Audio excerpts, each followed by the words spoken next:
大家好，我是燕子，每天更新一道菜。今天用排骨做好吃的。排骨买回来，先用清水洗干净，沥干水分。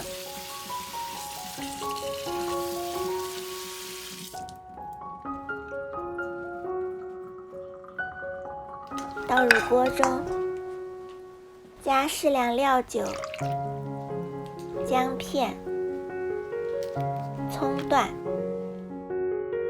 适量清水没过排骨，开大火煮开，捞出表面的浮沫，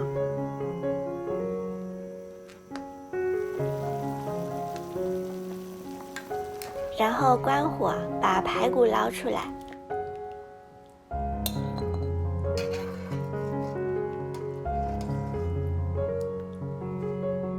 再用清水洗去多余的血沫。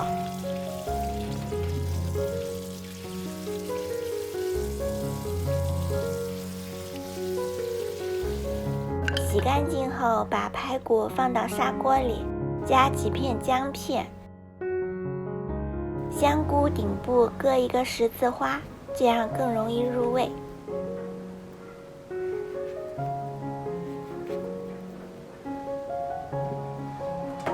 放到排骨中，再加清水没过排骨。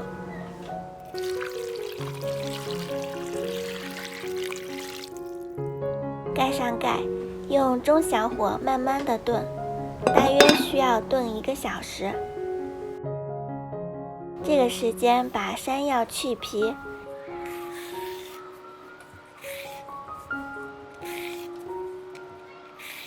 洗干净后切成小块。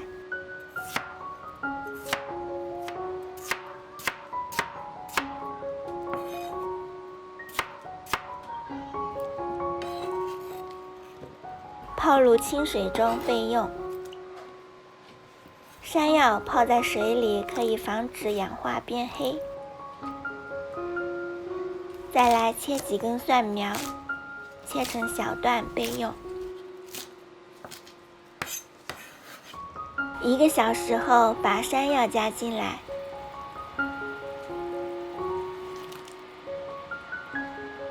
再盖上盖，继续炖20分钟。时间到，用筷子扎一下山药，能顺利扎进去就可以了。最后加少许盐调味，再放上青蒜。排骨炖山药就做好了。山药炖排骨是一道滋补药膳，富含丰富的营养价值，含有人体必需的多种氨基酸及优质蛋白质和多种矿物质，能满足人体基本需求。如果你喜欢，也试试吧。好啦，本期视频就分享到这里啦。喜欢我的视频就关注我吧，每日为您更新一道菜。